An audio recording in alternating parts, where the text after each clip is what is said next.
Velasi Mooney. All right, so I'm gonna just get some quick tips on what to do while K2 is in the transit, you know what I'm saying? Or even for certain positions of K2 that's in your birth chart, you know what I'm saying? Like what to do in order to neutralize the negative effects of K2, right? You know what I'm saying? In order to balance it out, in order to reap the positive fruits, for lack of a better word, and neutralize the negative, right? And again, this is for wherever K2 is placed within your birth chart. Also, as K2 is transiting throughout the zodiac, through your particular houses, right? So K2 in 12, you know what I'm saying? When K2 is in the 12th house, you really want to stop running away from life, or you want to run away from life less.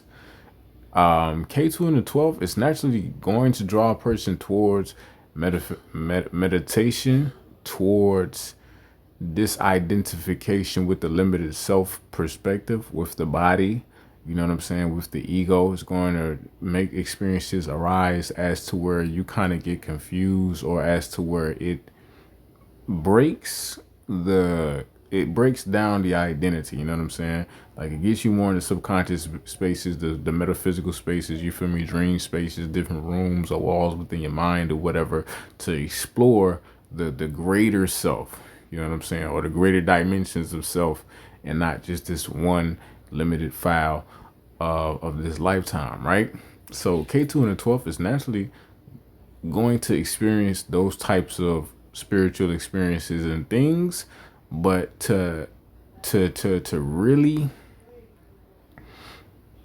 I guess, gain a positive fruit from this K2 and the 12, you're going to have to meditate, you know what I'm saying? So you're not going to be able to completely just stop the spiritual activity, but you're also going to want to limit or lessen your running away from life, or lessen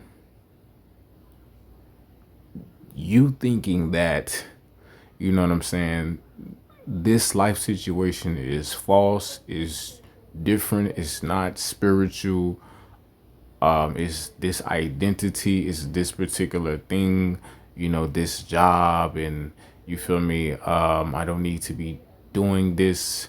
It's limiting, it's closing me in. This, you know, you're not limited at all. You feel me? You could be spiritual at all times or whatever. And you should challenge yourself to engage in life to where you can meditate while you walking, or meditate in the middle of a game of chess, or you feel me, hold that awareness regardless of what you're doing. You know what I'm saying? So just stop the separation, or stop the spiritual identification. Basically, shatter that last identity thing. And, you know, I feel like that's often why they say, you know, K2 in the 12th can be like a karaka, or a significator of moksha, you know what I'm saying, which is spiritual enlightenment, or ending the cycle of birth and death and reincarnation and whatnot, right? So, yeah, K2 in the 11th, right? So what do you stop with this particular house? Stop the hankering after the highest goal. Stop feeling like you have to pretty much strip your identity, or align your identity with these type of people, the cool kids, or you know what I'm saying, your elder brother, or this organization or whatever, or you feel me, you got to get the views, got to get the limelight. Things should be coming quickly, and you know what I'm saying. The 11th house is also a house of great scientific discovery and innovation, and all of those types of things, right? With K2 in the 11th, you feel me? This definitely could be a time as to where a person is discovering a lot. A person is, you feel me, in their own way. It doesn't necessarily always have to relate to technological advancement, but you feel me? A person is discovering and advancing naturally a lot. You feel me? When K2 can come into the 11th house. But one thing about K2 in this particular house is to stop thinking advancement is needed, or futurism is the answer, or just because something is quicker, or because everybody is riding a particular wave, or because the organization is leading or leaning in this particular direction, that this is the solution. Stop thinking that you need maybe an organization in order to, you feel me, fulfill whatever project or fulfill whatever role or fulfill whatever thing that you're trying to get up off the ground or whatever. Stop thinking that you need a click. The K2 is going to naturally detach you, you feel me, from those type of things anyway. You know what I'm saying, in this lifetime. But stop thinking that it's about gain, accumulating more. You know what I'm saying? Just a quick note, like, six from the six is the 11th. So people don't even know a great place to gain, a great place to earn or accumulate is in the sixth house. Why is that? Because through saving, you naturally earn.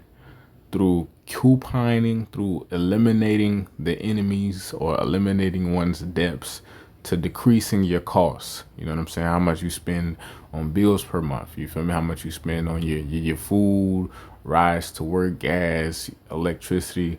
Decreasing and nitpicking, chinking away at your expenses is what leads to more gains as well. You feel me?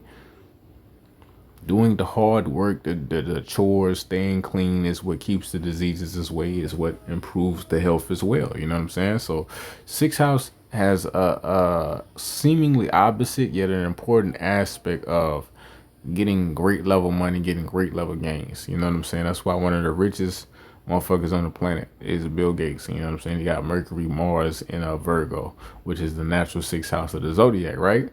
And it just shows that the ability to micromanage, you feel me, the ability to nitpick, the ability to save, the ability to exterminate. Look at that exterminating nigger, Bill Gates, that nigger of him, right? Knowing how to kill, knowing how to you know what I'm saying, genetically modify all these different crops and things of that nature, and disperse ticks out into the population so they can bite all the fucking meat, so you can eat fake fucking meat, vegan meat, impossible meats, and all this bullshit or whatever. I'm going extremely off tangent. I understand that, but moral of the tangent, moral of the story of the tangent: sixth house plays a great role in wealth accumulation gain as well. And it's an important aspect for the 11th house to understand, as well as the second house, as well as the 10th house. Way off a tangent. Back to the Ketu situation. So yeah, Ketu in the 10th house, right? Ketu in the 10th. Stop believing the work, the discipline, whatever career, whatever mountaintop that you're aiming for. Stop believing that you have to prove it or it has to be showcased to the public. You know what I'm saying? Stop believing that even matters. Stop believing the corporate ladder or the business structure, you know what I'm saying, the accolades. Stop believing that is even truthful, genuine, valid certification. Which, if you have K2 in the 10th house anyway, you're going to naturally realize these things. Most likely going to realize, you know what I'm saying, the business ladder, world, corporate structure, yada yada yada, et cetera, is full of a lot of bullshit. A lot of it is not true. A lot of it is not genuine. A lot of it doesn't even reflect the true capabilities of an individual. With K2 in the 10th, you're going to want to stop thinking that doing a whole bunch of capitulation is going to lead to true mastery and true success. A lot of the times, you feel me, for this particular house, the the the nothingness, or doing the hidden things, or doing the spiritual activities, maybe Tai Chi, maybe martial arts, or maybe fucking yoga or meditation, whatever you want to uptake, you feel me, doing that in secrecy, doing that genuinely through your own discipline and drive, without showcasing it to the public, without attaining a certification or a different belt or an award of some sort for it, an accolade. You feel me? Doing it on your own term, your own time, and through your own observation. You know what I'm saying? Without any attachment to reaching a particular mountain or plateau, right? Doing this will lead to a greater level of mastery than could have been thought or sought for in the first place and whatnot. K2 in the ninth.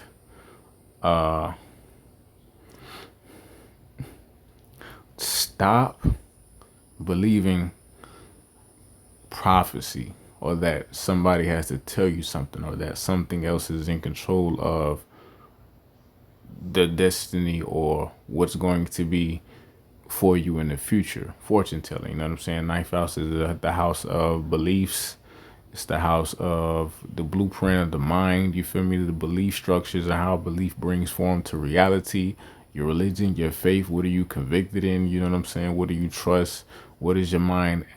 Your mind's identity and what the mind's identity creates and folds into reality or whatnot, right? K2 was about stopping the bullshit beliefs, the false beliefs, that which is not truth, the ignorance.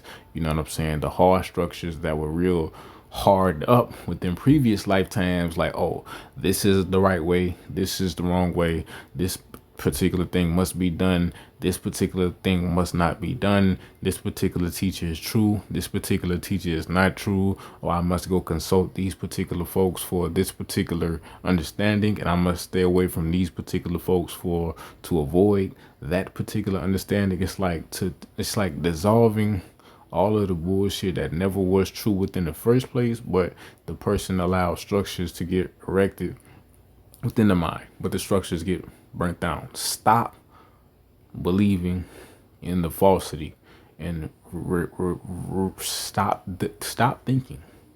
You know what I'm saying? Like, really stop thinking and stop believing. Now, side note, of course, you don't completely stop. It's K2 and Rahu is an axis, and K2 is about detoxing, right? But when you're detoxing, you still have to eat. You just have to eat a different food. You have to take in a different type of substance. You have to take in something that's more suitable for the nourishment and the sustenance of the body. That's also going to cleanse you. It's probably going to be something that you don't even like, something that doesn't taste the best. You know what I'm saying? Something that doesn't necessarily fill you up to your heart's content. You know, something that leaves you starving in the evening or feeling like you starving, or something that can give you the runs, you know, the psychospora or whatever they call it, this new shit, you know, the lettuce, the veggies, you know, the tomatoes, the alkaline water. I can't forget the alkaline water, right?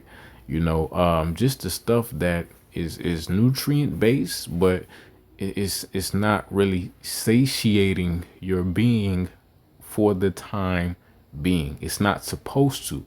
K2 is about detoxification, right? So you got to go through a process of kind of feeling uncomfortable, which K2 showcases uncomfortability as well. You know what I'm saying? But it's detoxing, it's shitting, you're releasing. You know what I'm saying? Diarrhea don't necessarily feel like the best of processes or whatever, but when you gotta evacuate the bullshit out your body, you just gotta evacuate it or whatnot. So again, K2 is about detoxing. You stop eating certain things. You don't stop eating altogether.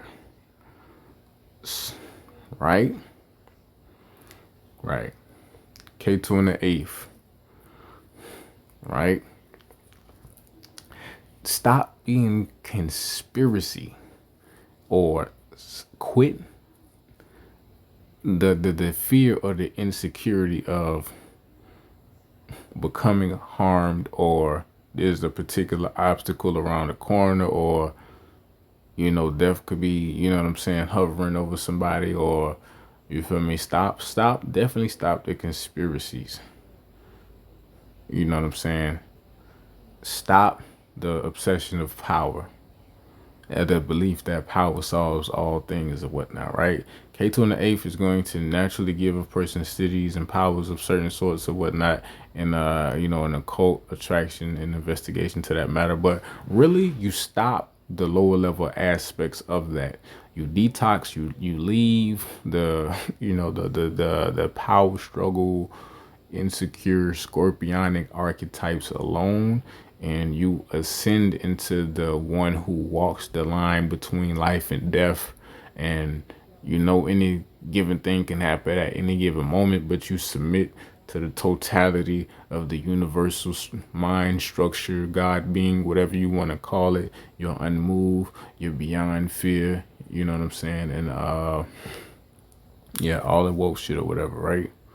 And you know that power, a great deal of power, lies in natural vulnerability, or the ability to put yourself out there, knowing that, you know what I'm saying, something can go wrong, or a random corn dog could just get thrown in your direction at 59 miles per hour and snap your neck while you at Dave and Buster's. And you know what I'm saying, you was chilling with two BBWs, and after your neck gets snapped, the BBWs for some reason have like an epileptic episode. And like, I'm chill, I'm talking stupid shit now. But yeah, stop the fears and the insecurities, and integrate higher level occult concepts that kind of, I guess you can say, point towards gnosis and point towards the neutralization of fear. K2 in the seventh, right? Stop leaning on the partner. Stop the expectancy of the partner to perform a certain role, or, you know, feeling like you need a partner, or like you need another half, or like you need an addition to your life in order to complete yourself and whatnot, right? Stop the feeling absent if you don't have, somebody, the twin, the partner, the lover, the relationship, the marriage. You feel me? If it doesn't go the way that you thought it was supposed to go, if you get cheated, if that person did what they want to do, even though you sacrificed and you conformed and you moved over there and sacrificed all of this and let go all of that, and you did what you was told to do in the youth, or the, you know what I'm saying, to be a good husband or a good wife, and yada yada yada, etc., etc. Stop the belief that the partner or that experience is guaranteed, and whatnot. You can still have love, you can still have marriage, you can still have romance, you can still have contractual agreements that flow correctly and beautifully, but you have to let go of the attachment to this particular thing as concrete, or as, you know what I'm saying, this person is obligated to do right by you, and that you're obligated to do right by this person. The love becomes beautiful when you know what I'm saying, people are deeply into it, but at the same time not like, oh, you this is the role of a husband, and this is what a wife is supposed to do, and oh, I scratched your back, so you gotta tickle my nutsack, and all this extra rules, regulations, and contractual stipulations and things of this nature. And or even K2 and the 7 will really showcase a person who's overly kind of given into submission or servitude in a way, and they get burnt by it, right? Because they believe their submission and their servitude, or they're scratching your back, they believe it's reciprocal automatically. They believe it's like math in a way. They believe, oh, because I was nice to them, they should be nice to me. But that's not necessarily always the case. And K2 and the 7, stop being a mirror. You know what I'm saying? Stop just mirroring what you want other people to mirror to you, if that makes sense. And you know what I'm saying? You got to be more authentic and truthful, regardless of how it comes across as.